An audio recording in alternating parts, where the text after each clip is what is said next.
Welcome to another episode of We Are Carbon. I'm Helen Fisher and I'm joined by Sarah Spencer for a discussion that considers how our connection to nature can have a profound positive impact throughout all areas of our lives. It's easy for us to romanticise the idea of listening to the birds or dipping our toes into a glistening stream, as though experiencing nature might be an infrequent luxury to try and carve time out for.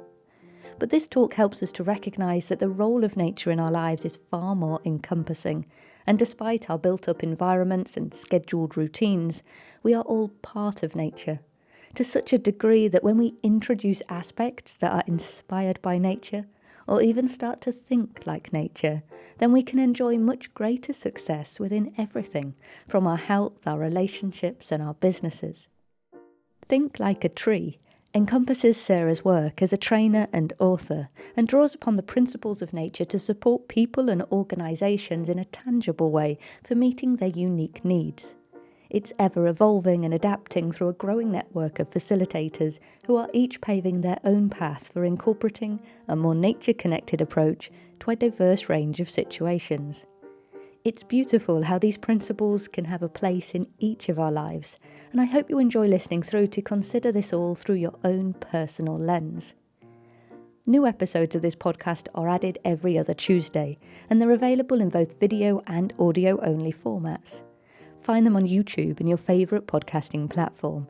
And don't forget to subscribe to keep up to date.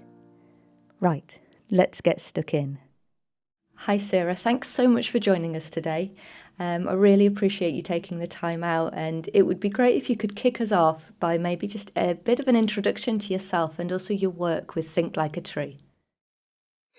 Oh, thank you very much for having me on your We Are Carbon podcast, which I think is an absolutely fantastic name and a fantastic idea as well.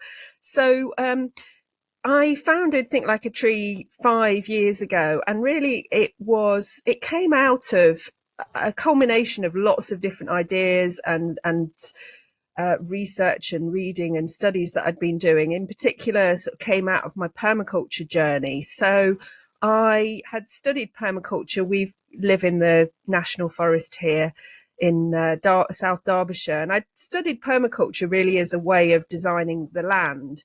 But then the deeper I got into this kind of design process, which is brings in natural living systems principles, the more I realised that it can be used for people, organisations, social situations, etc.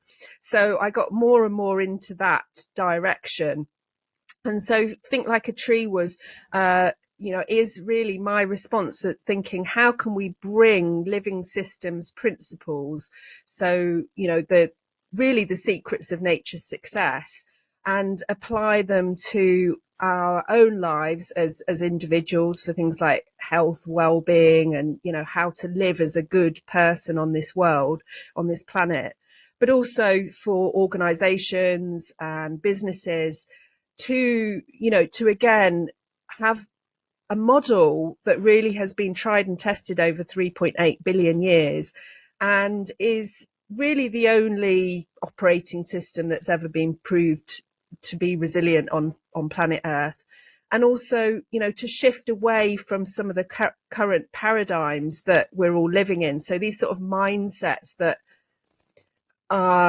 show up in the actions that destroy the ecosystems and lead to mental health crises.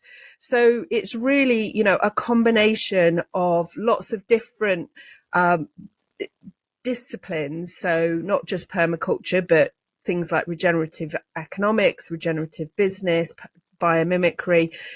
We can see over and over again that there are living systems that are in these disciplines that we can draw together. And my aim with Think Like a Tree is to try and bring that to a wider audience. I hope that made sense. It absolutely does. I'm really very interested in this idea of expanding upon that permaculture starting point. It obviously started as something on the land. But a lot of people do integrate that, and it's just a natural course of action to see, well, where do these principles apply elsewhere in our lives and in organizations, or in even designing for an entire community or a city, or, what can we do with that? Because it's so just at the heart of it, it can be so integral to the way that things run in a circular economy and this kind of regenerative ideas and mindset. On that, I think that the path from permaculturist to applying living systems design process and principles to people, that's a well-trodden path. So I'm hugely inspired by people like Luby McNamara, for example, who wrote People and Permaculture, and her cultural emergence work as well. But what I realized as well is there are so many people out there who either have no interest in gardening or growing, and we don't all need to be smallholders, gardeners, or growers. And in fact, we can't all be. So what's the route to accessing this sort of vast bank of wisdom for people who aren't interested in growing, but are deeply interested in nature and being inspired by nature? So, I would say that, a certain percentage of my course participants or clients have some familiarity in with permaculture, but I would say the vast majority don't. And I think that that's where what gets me really excited is actually bringing these living systems ideas to audiences who wouldn't have otherwise engaged with them. And that's hugely rewarding for me, and then for them as well. So I have a lot of people who come who maybe have a health background, or who've done some forest bathing training, or have children that they're supporting. And so bringing to these wider audiences is really hugely exciting.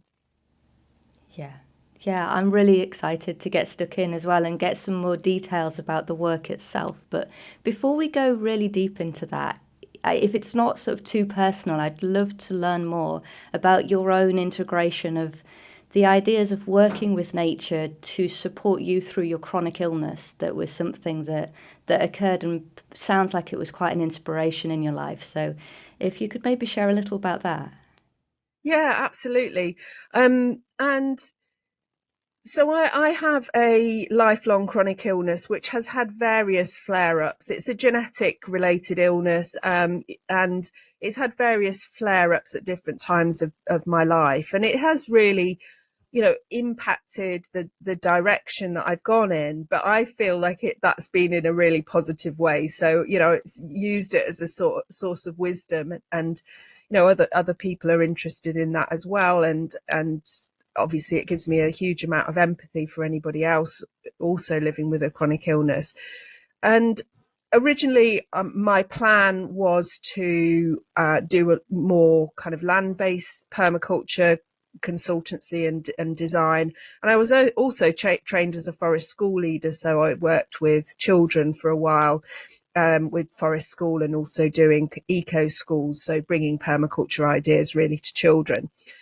But all of that is very, much more energy intensive, and really my health wasn't really compatible.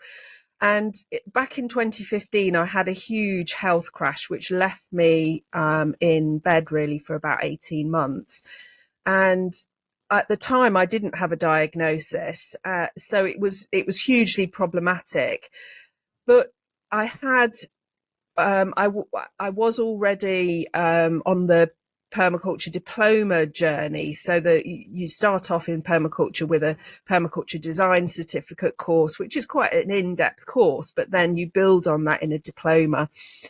And in this diploma, you have to build up 10 different designs. And I started very firmly with land-based designs for my own small holding, but also for a community woodland social enterprise that I co-founded called Whistlewood Common. But then gradually what I realized, I mean, I just after about a year of being in bed, and at times I could hardly stand upright. I was so dizzy, and, a lot of really all of my autonomic nervous system functions were totally dysregulated. So even basic things like breathing and heart rate and temperature regulation, they were all totally all over the place.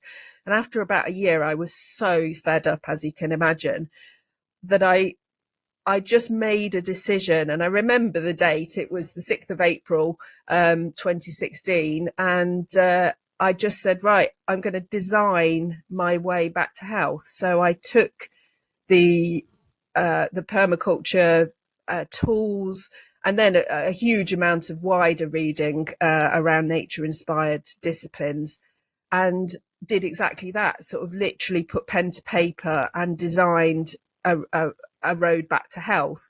And of course that drew in lots of different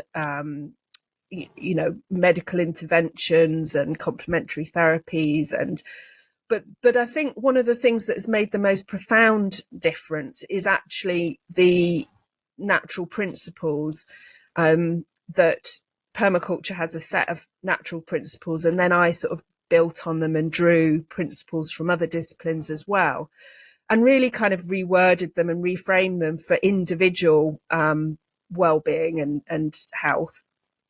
And of course, this had had a huge impact on my mental health as well. So, psychologically, and also the illness that I have does have a neurological component where, in your worst phases, brain function goes all foggy and things like that. So what I found was these natural principles were really hugely helpful for my health and well-being, and also to be able to sort of manage my energy so that I could really engage in that deep healing that was needed to sort of get me back, to a position of being able to function in any meaningful way.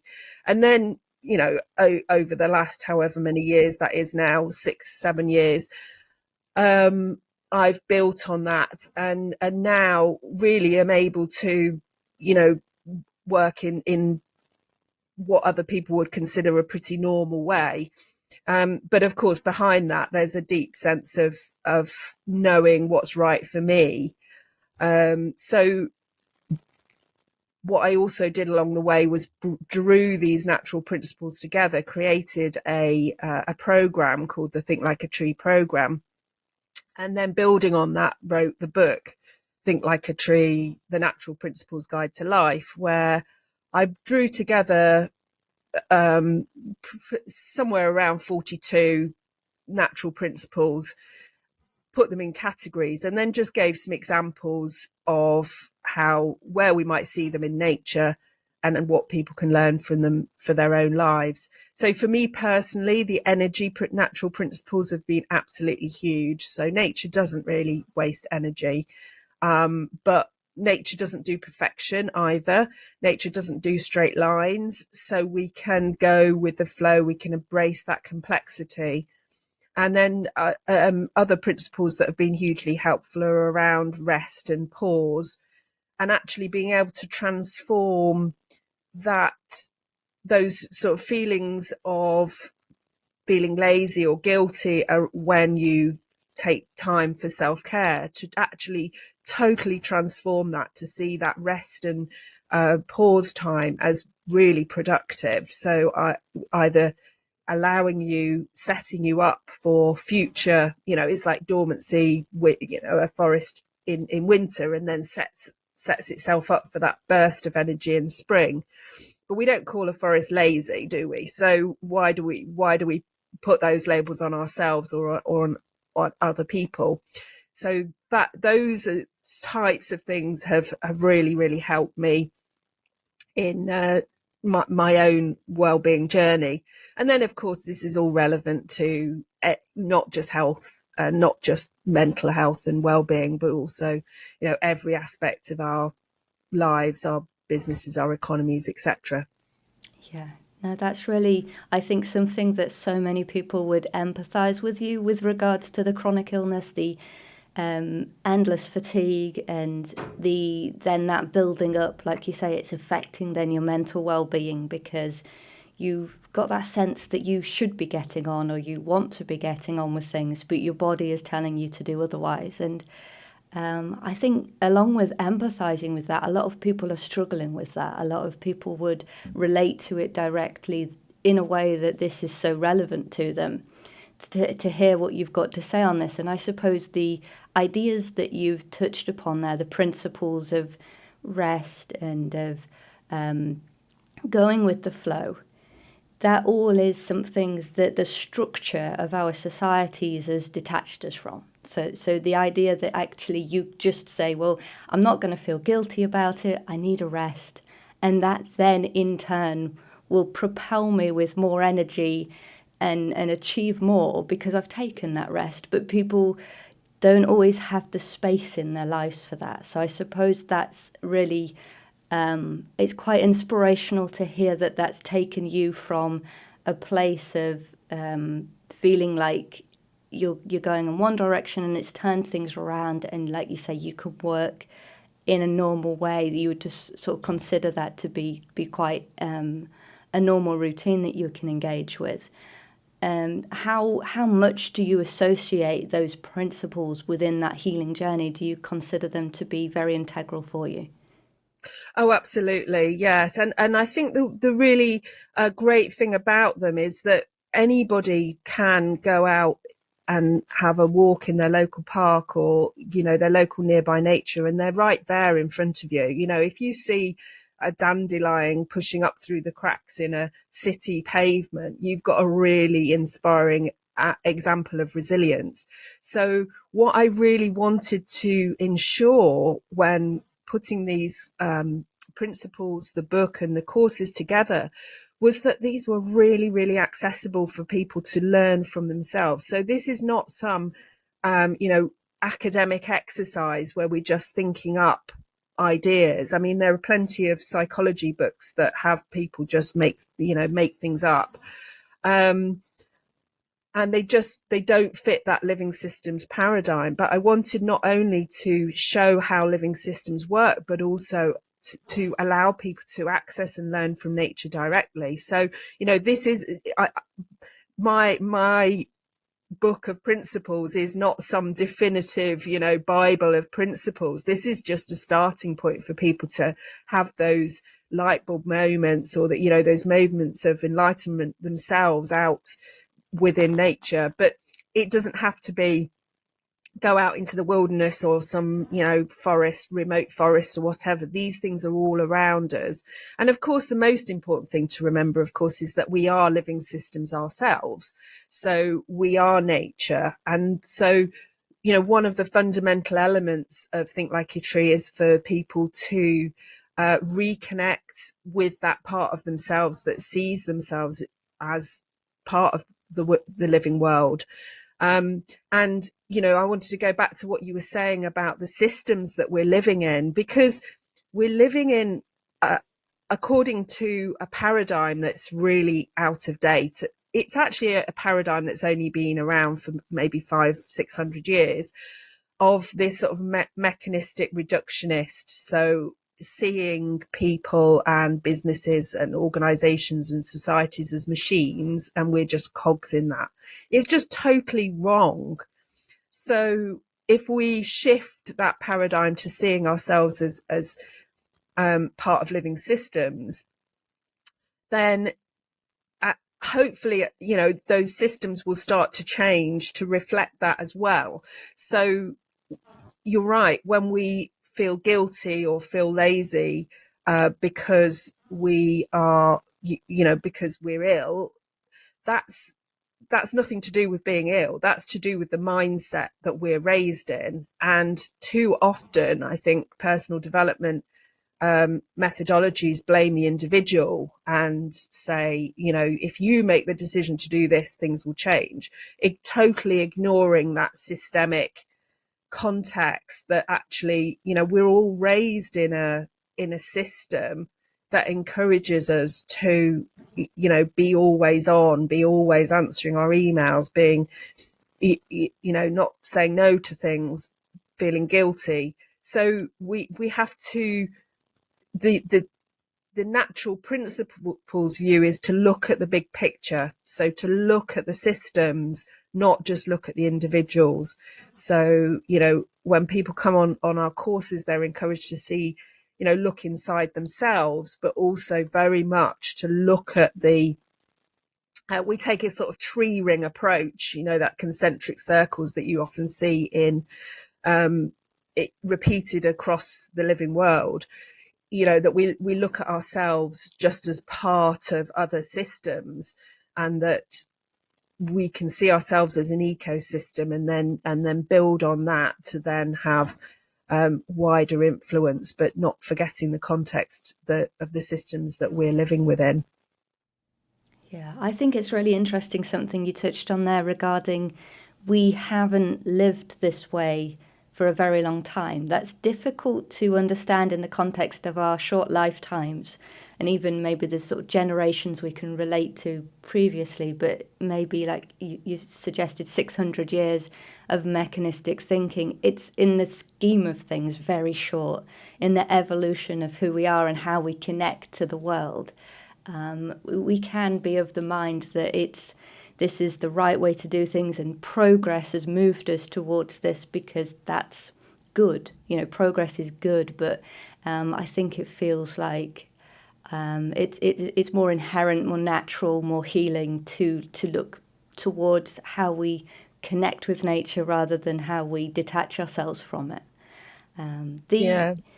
The idea that you've taken these living systems and taken that inspiration from all manner of different contexts, different ways of looking at it, different inspirations that you have found. And I think you said 42 maybe principles that you've touched on, which is clearly just a baseline of then that kind of can lead on to any other way of interpreting them. These can be integrated into our lives in all manner of different ways and for all different reasons. So you've given us some examples for your own healthcare journey and how that can support both the body and the mental health.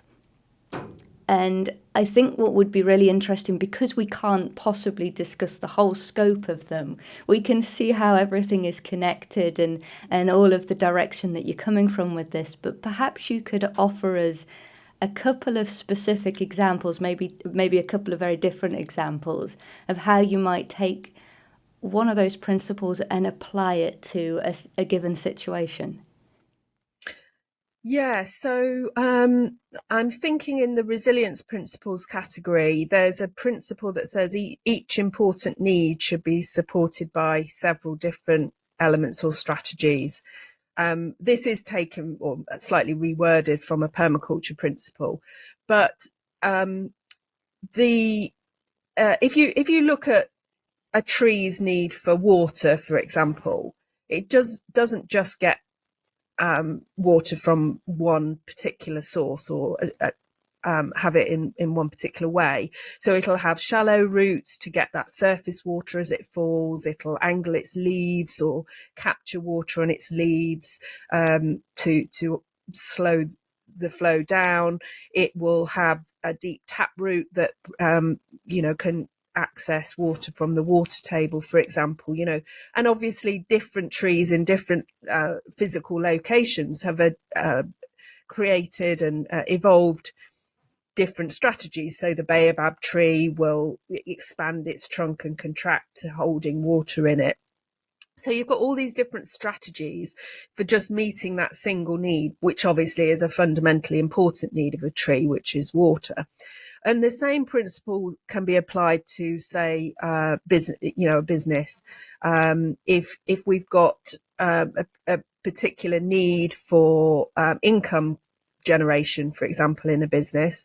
Now, obviously, what we hope that we're doing when we're moving towards evolving businesses is actually having income not as the primary reason for that business existing. So the primary reason will be some kind of purpose and vision whether that be a not-for-profit or a for-profit. And we're seeing that in the evolution of, for example, B Corps, where they actually have written in their purpose into their legal documents. But nevertheless, businesses almost certainly need some income, and to have a more diverse strands of income can lead to greater resilience. So we can see that, for example, with artists and art businesses, that they'll have different types of art which will be aimed at different audiences and different income levels. They'll also have maybe teaching income as well. And so we certainly saw that in COVID, when COVID hit, that people who had this more diversity of different strands of income, and that when one fell away, then others could come in and fill that void. So I always advise businesses to look for that diversification in income to complement, and that is directly a living systems principle. Yeah, that's a great example. And I can see how that not only you can take that then to the whole economy or a community and say that obviously in terms of COVID, we saw that reflect in so many different ways, whether it was the individual business or the entire of a country having cut off from supply of export, imports, that kind of thing. They were meeting the needs of the people through one solution as opposed to many. And then I can also see how the principles connect into one another, because you've just described this principle of resilience and meeting the need in numerous ways. But then you also touched upon earlier the idea that nature doesn't need perfection, doesn't strive for perfection. And they seem to interlink, because I suppose our human need for perfection would be around the idea that if there's only one solution, then you've got to get that right, because that puts a pressure on that solution to get it perfect. Whereas if that just lets itself down a little bit at some point, but it's being held up by all of these other diverse means to support that need, maybe we don't feel so obsessed with creating perfection. So I think there's definitely a whole kind of exploration of all these principles. It seems quite exciting to me that you've created 42. That kind of is blowing my mind a little bit of to see those written down and have a look at how they all interlink. That's really fabulous. Yeah, and I think the important thing is that when we're looking at any natural principles or any nature inspired framework, this is just one of many that exist out there, is that we remember the everything is connected natural principle, which is fundamental to all of it. So I do really find that when I take people on a journey of zooming out to see that big picture, to see the connections and to see what's really important, and we do that as in various different ways. We do that in terms of visioning exercise. We do that in terms of being really encouraging people's creativity and coming up with ideas and inspiration, with the idea that there are no wrong answers, because that's how nature does it. There's a huge amount of trial and error, this sort of action learning. Let's do something. Let's try it. Let's see what works. Let's modify it, and then let's go again. But you have to leave room in there for like you say, realizing that no idea or answer or solution is ever perfect. But you have to leave room for errors, and that this process is going to be messy, and that we have to let go of controlling every aspect of it. And so therefore, when we're being guided in this new, which is essentially, a paradigm shift, a whole mindset shift, a new way of thinking and being, we have to step into that discomfort, we have to let go of this controlling mindset that's been around for so long, and this failure mindset, really. So this idea that we can control everything leads to the failure mindset, because if you realize that you can't control everything, and we can't control anything anyway, it's only an illusion. When we realize that we can't control everything, and we can just influence things and embrace that that messiness, really, is hugely liberating. It's hugely empowering, because suddenly anything's possible, because you're going to be rewarded for just doing stuff, rather than being rewarded for if some abstract thing says that it's a success or not. So this is an initial discomfort, but once you move through that discomfort, it's got huge personal and, frankly, economic rewards. So when we're talking about businesses and individuals gaining income, that the innovation that unleashes within an organization, that ability to see every individual, not just the people that are in certain job roles, as important, as innovators, as creative, then we unleash a huge amount of potential in our organizations and in our communities.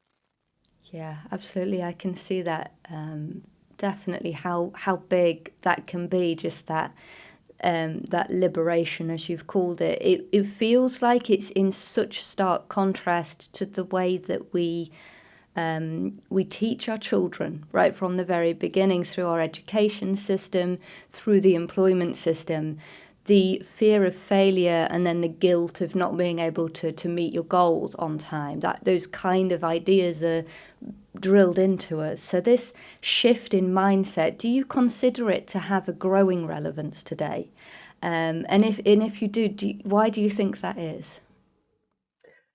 I think it's always been relevant and needed, but I think the one of the reasons that it's gaining ground right now is because it's so obvious that the current methods and systems and mindsets and paradigms have failed. It's so obvious that a heating planet is caused by human action, is a huge failure of the mindsets that underpin that. The same with ecological destruction, and just seeing other living beings as a resource to use, and our language reflects that. Natural capital and natural resources, and that kind of language. So I think that it's always been needed, and if we'd have if we hadn't shifted all those hundreds of years ago, or had shifted back a bit quicker, then we wouldn't be in the mess so much as we are now.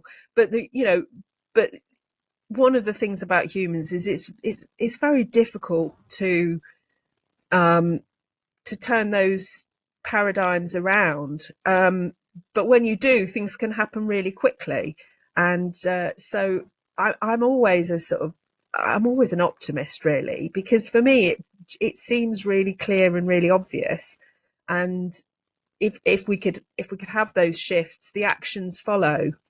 So, and what we do is we unleash the potential of billions of people to be a force for good. This is one of the reasons I like the idea of regenerative rather than sustainability. So I don't, I never really felt very comfortable with the term sustainability, and I know that a lot of other people feel the same, and I couldn't put my finger on quite why, because essentially I was an environmentalist, and I was doing all of this stuff for really pretty much all of my life.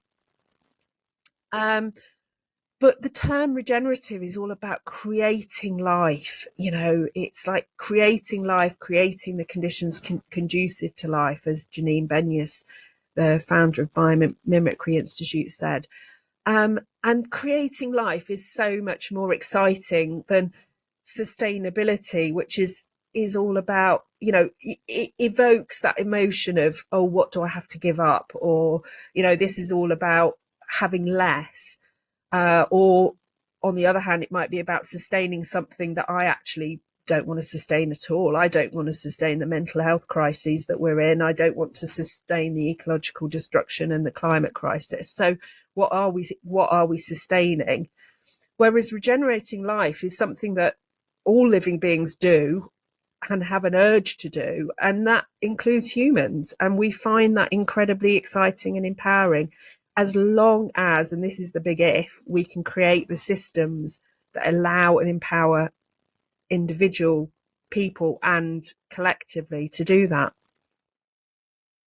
Yeah, I absolutely agree. I've never liked the word sustainable, and the language within this space is difficult because, on the one hand, you're trying to use words that people associate with the sort of the group of work that you're encompassing, but on the other hand, those associations aren't accurate, or they're not what you're 100% working towards. And I like that idea of what you've identified there. Sustainable says we're going to keep things the same. How can we best keep things the same and maintain what we already have, which is not inspiring? And it often includes, how can I restrict myself? How can I go without? Whereas regenerative, it's all about creation. It's all about saying, how can we move forward abundantly to me? And that's stark contrast. And I think that regenerative, in my mind, that is what nature teaches us. Sustainable is kind of more of a human mechanistic thought pattern of how can we make this resource continue to be in use. To some people that difference might be subtle, but I think once you sort of encompass the mindset of it, it just feels huge. Yeah, it is huge, and it also encourages us to step into that inner journey as well, which I think sustainability doesn't in the same way. Because if we're talking about creating life, that's an inherently kind of heart-based thing. And traditionally, I think that business, and individuals as well, to a certain extent, have been really afraid to step into that sort of heart space. It's all about how can we think our way out of that problem, whereas regenerative is, combines the head, heart, and hands really, and it values the inner journey as much as the outer action. And so it encourages us to look at things qualitatively rather than just having things that we can quantify. Because sustainability, we can quantify, yes, we've reduced X amount of carbon in our business, or we've planted X amount of trees. And that's, those things, and there's nothing wrong with any of that. It's just, it's stuck in that mechanistic quantitative thinking. Whereas actually, if you, as a business owner, take your, the people in your business, your team, on an inner journey to spark their innovation and to become more creative at creating life and expanding and growing your business in a healthy way, then that's less quantifiable. There may be some things that will come out of it, like your bottom line is likely to grow, but there are a huge amount of other things that that employee then goes back to their family with a new way of living and a new happiness really, and being inspired, because humans have got that kind of innate drive to create, to be part of something. And it seems to me that in a huge amount of businesses, that is just absolutely squashed. And then business owners wonder why people are, silently quitting and all these new phrases. Well, yeah, that's because of the really that this sort of this whole paradigm that businesses are operating in. Yeah, I think it brings to mind the idea that we take business too seriously. And in that need for control, we like the predictability. So this is the uniform, this is the suit, this is the expectation, this is what you do to achieve this outcome, and that's predictable. And that takes away the idea that actually inherently being human, it's the passion that drives us, the engagement, the excitement, the fun, the colour. And if you've got a workforce that you can somehow integrate that passion and drive in the individuals into the same objective that the company as a whole requires, then you would think, well, that one's going to leap forward. But it's certainly not going to be predictable, and it's certainly not going to be the same journey as what you could replicate in another circumstance. And so, yeah, the sense of austere seriousness, that is what business equals, and that's because life is about meeting a monetary need. And I think that maybe that whole that paradigm of that is holding us back really from the growth that we could achieve. Absolutely, and it's by no means a problem of profit driven businesses. So that in charities, for example, and public, I mean, look at the NHS. I have a huge amount of people come on my courses who are burned out health workers, GPs, nurses, midwives, across the board. So this is an organisation that is inherently purpose driven and does amazing things for patients. And I massively love the NHS. I obviously am a frequent flyer in the sense of have used the NHS a lot over my lifetime with living with a chronic illness. But in terms of that holistic, whole systems view of it may well be good for the patients, but what about the people that are working within that organization? And this is true for many charities as well.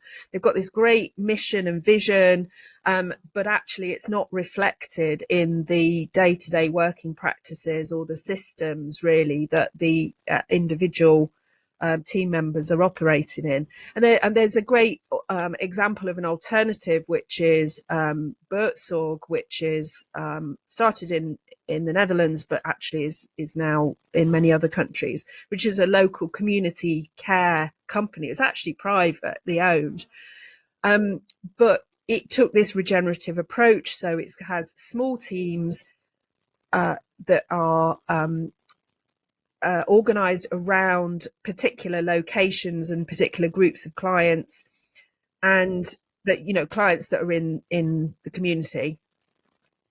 And every time that a team of 6 reaches a team of 12, it splits into another team of 6. So it's like that evolutionary sort of cell multiplication model. But then they have very strong central mentoring and information that these teams can access, but essentially they're self-organizing.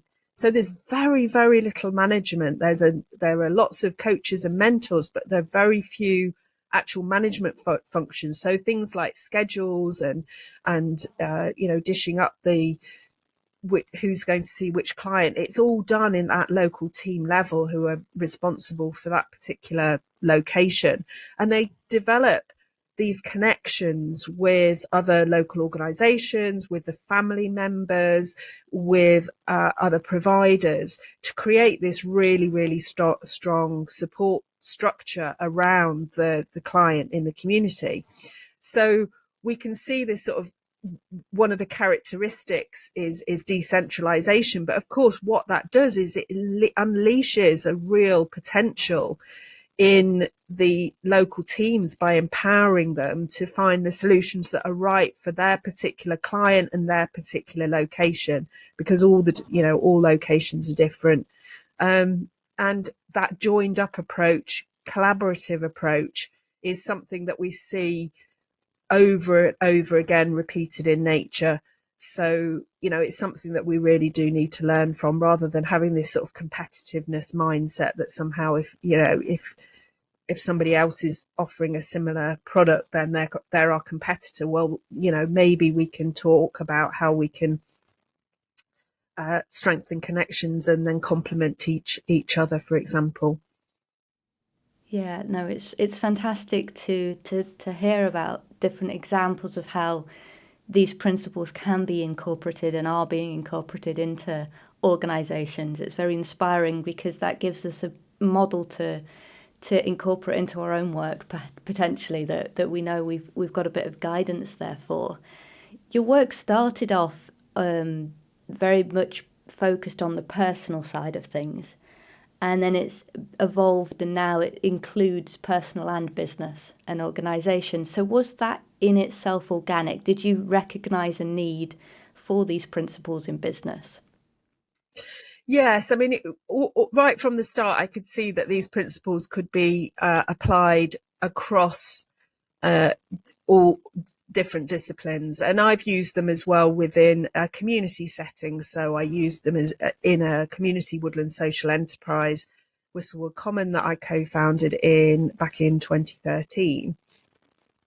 So I had been using these principles in an organisational context. So when we took over the land, which is 10 acres of land, is Whistlewood, then I was the lead permaculture designer for the project for the land, but we also used permaculture design to design the organisation and this organisational structures as well. So having this sort of circles approach of different teams empowered to do, to take on different roles. And so I had used it in an organisational context.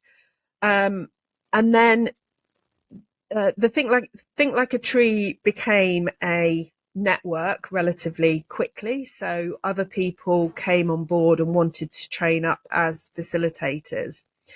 And a couple of those facilitators were really interested in business in particular. And J.K. McQuinn, who is a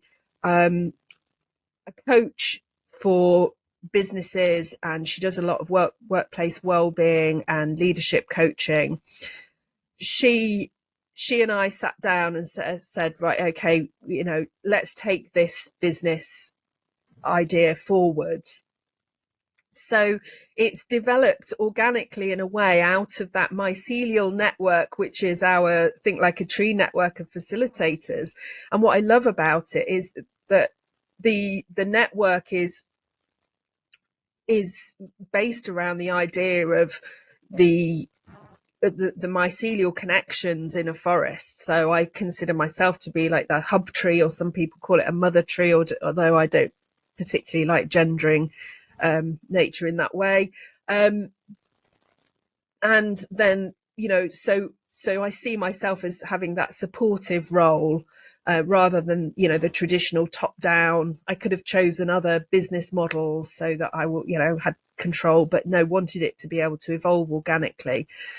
So each facilitator has their own business, and then really can take the ideas and the principles in whichever direction they're sort of moved to do.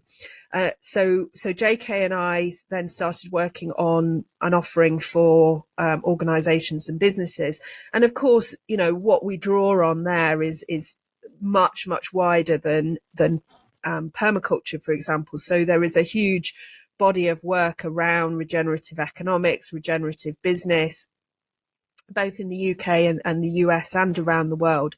And of course, we also draw on things like Indigenous wisdom, because it's really heartening to see that with the rise of these regenerative disciplines, that there's that recognition, and this is happening in permaculture as well, that actually we are we are drawing on essentially indigenous wisdom that is being interpreted in different forms.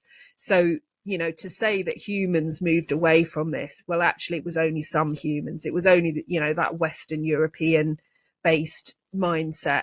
And actually, there are indigenous peoples around the world that have been using living systems principles that are much less destructive. And one of my favorite books is Braiding Sweetgrass, which by Robin Wall Kimmerer. So for an indigenous / scientific perspective, because she is a scientist as well, that's hugely sort of enlightening for me as somebody with no direct experience of that, to have such voices sort of inform the work. I think is deeply important as well. Yeah, it's that there's so much scope to all of this, isn't there? Because you start with these principles and then they apply to many different people in many different circumstances. And then you take that into an organization or a community, and that's then a web of different integrations of all these different people. So you have developed a network of facilitators, as you've mentioned, and then they presumably are teaching in their own way and their own style. Have you maybe something we could sort of explore a little bit is the uniqueness of their different journeys? Yes, and they're all different. I mean, I've got people from all sorts of backgrounds in the network, and it's just so wonderful when that it's always exciting for me to have new people come in and then they bring their own perspectives and ideas and enthusiasm. So, for example, one person in the network was a midwife for many years and had to retire on ill health grounds. And she came to me about 5 years ago and did the Think Like a Tree program to really design a new way forward after this sort of enforced retirement. And she wanted to do something business wise, but really wanted to stay well away from midwifery and that kind of background. And so over the last 5 years has developed up new businesses with Nature Connection. And then now she's come on board as trained up last year as a facilitator. And what she's found through engaging with this design process that we use within Think Like a Tree. So what we have within Think Like a Tree program and also the business programs as well is a design cycle. So this is basically allows people. So let's take one step back again. When you embrace these regenerative nature inspired approaches, you need to be looking at the big picture. But our brains want to find patterns. We want to make meaning out of things. So what I've tried to do with what I offer with the programs and to a certain extent in the book as well, is allow people to access that holistic joined up wisdom in more of a sort of step-by-step approach. So the design cycle that we use is step-by-step, but then we can use that to see the big picture, if that makes sense. So through this process, and this person has gone through it several times, then she realized that actually her midwifery, whereas previously she'd seen it as a source of stress, really, frankly, she saw that as a source of unique skills and talent, and is now developing a program for expectant parents. I think like a tree inspired program for expectant parents. So this, bringing the natural principles to people at that stage of life that we know actually is really crucial, both in terms of nurturing the next generation, but also often people, and before they become parents. So the research shows that nature connectedness sort of ebbs and flows throughout our lives. So it goes way down in teenage years and comes back sort of in the 20s. And then certainly when people become parents, they seem to become much more nature connected. And then they start thinking about what's this kind of future that I want for my family. So this facilitator was, she really wants to get to people at that stage that's so influential in terms of the future generations of change makers and people. So that is just wonderful to see how a past career in can be built upon to create something really magical, sort of in combination with the think like a tree sort of and natural principles. That's a fabulous example. You can really feel the importance of that work. That body of work is going to become so valuable to people at such a milestone in their lives. And I think it reflects, very much that sort of inner outer journey as well that we support people to go on. So, that idea of often when we're facing a new phase of life, or we're forced to through illness or whatever, then there's that real urge just to throw out everything that's gone before and let's start something new. And we see this on a global scale, or even in gardening, with this idea that we dig up the soil, we plough vast areas and then we sow new crops. That's industrial agriculture. That's not nature. That's not how nature does things. Nature doesn't plough up the soil unnecessarily. We sometimes get things like forest fires, or we get, herds of pigs going through, for example, churning up ground. But largely, the ground conditions stay stable because that is the most resilient form for nature to build on. So this inner journey reflects that, really, that we can build on past experiences, however happy or unhappy or uncomfortable they've been. Similarly with me and my own illness, building on that.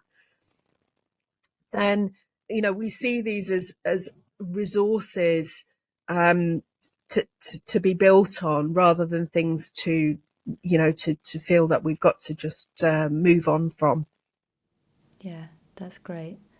In terms of, we've touched on the language of sustainability and how that it's challenging, isn't it, to really speak and express the work that you're doing when we have this need within business and big organisations even to take on a sustainable model and to meet certain criteria, which is perhaps considerably more prescriptive than what your work encompasses. So I wonder if you could maybe elaborate a little bit on the types of organisations, or perhaps the people within organisations that your work is particularly well suited to, as opposed to sort of sustainable business on the whole. Yes, I mean, it can be used at businesses at all scale, because it can be used, say in a team of a large business. But, I really enjoy working with small and medium sized organizations. And for me, the organizational structure is not important, because, we whether it's private sector or charity or not for profit, then everybody's got something to learn from this approach. And there is a significant overlap. So basically what we provide for people are frameworks, and there are new ways of thinking, but frameworks to actually work through, inspired by living system strands. So we in our organizational work, we use ecosystem strands rather than those natural principles.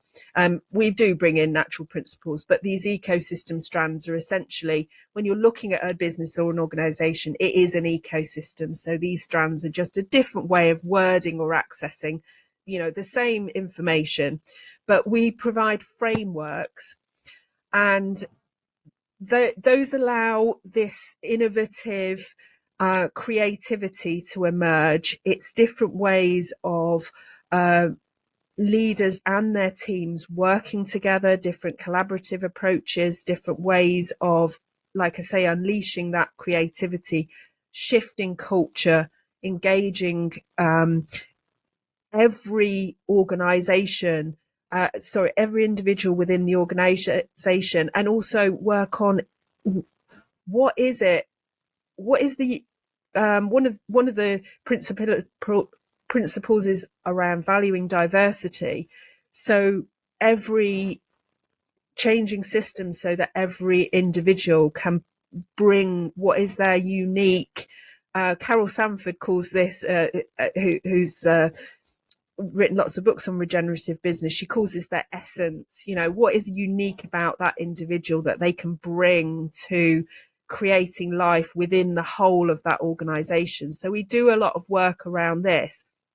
But essentially, what these frameworks also allow organizations to do is bring in any existing frameworks that they want to access. So it could be, you know, carbon reduction. We work with the sustainable development goals. We work with donor economics, for example. So these can all be brought into these overall frameworks that we work within. So it's got a unique flexibility. So it can apply to absolutely any organization, that they can learn from these ecosystem strands and apply this design cycle. But essentially, they're then bringing in any tools or methodologies that they feel appropriate, or maybe they're already working within. Yeah. I think that something that sort of really ties it all together, you've said that valuing of diversity, and that, to me, the magic of nature, this ability for nature to continually create in these ways that are actually difficult for us to dissect and understand, almost, because there's so much going on there, so much symbiosis. The defining kind of core of all of that is that valuing of diversity, the idea that there are unique roles to such a degree that there's waste from one creature is valuable to another creature, and therefore the uniqueness creates the cycling. And that's very much opposed to what we're used to. We have more of a sense of valuing very specific roles in society, very specific skills, so that people have this aspiration to be the same. And so I love that what you've described there is the business ecosystem recognizes that, kind of drawing all of that in. And does that work? Are there ways to make that work in a group setting where we can value the differences between people as their core contribution? Yes, I think any group setting can really, really benefit from these tools and this mindset shift, really, of valuing diversity. And it's about creating ways of working, really, whereby that people are given a voice, and people are acknowledged. I mean, how many times in meetings, or maybe when we go to conferences or things like that, the people in the audience or in the room are not even acknowledged that they're there, really. They're just considered to be like passive. And I know, you know, when I'm at a meeting and I look around and I hear a speaker. So I was at a business conference recently, and it was only small, and the breakout workshops were essentially monologues from so-called experts. And this was a business organization that was for businesses that wanting to do good in the world. So this was not profit focused, and it really struck me that we had so much wisdom in the room that just wasn't being harnessed. Now, I know that in conferences time is short, but there are some really creative solutions, for example, about creating communities around that, about about having workshops that are participatory, having meeting check-ins, for example, where you just check in with everybody that's in a team meeting, sort of, how are you? it acknowledges the humanity really of the people, rather than seeing them as just like, what work are you doing and what have you got to do. We need people to be bringing their whole humanity to work. And so just subtle changes to start with around acknowledging the value and the potential. So it's not just about identifying what people can do now. It's about seeing that every individual has a potential, that if we support them, that they will then, be able to unleash around this focus. And that's also where cross-disciplinary teams really, really help as well. So, we get people from across business areas focused around a particular customer base, or that kind of focus, and then are allowed to bring forward ideas, or encouraged to bring forward ideas, but again letting go of that sort of failure mindset, really, because it's you'd think in a way that employees who are unhappy would be really happy given this extra sort of power. But there's this real fear around, well, okay, so they're asking me for these ideas. If it goes wrong, I'm going to get the sack, or I'm going to get penalized in some way. So it needs to be a whole holistic view around that whole shift towards this more innovative, collaborative way of working. Yeah, I suppose there's an awful lot to be taken on board, so gradual change is the most comfortable. Yeah, that's it. And the interesting thing is that when you encourage people to step into this new way of thinking, actually, what can seem like small changes can actually unleash really big potential. So yes, we have to step into some discomfort, but we're certainly not talking about ripping everything up and starting again.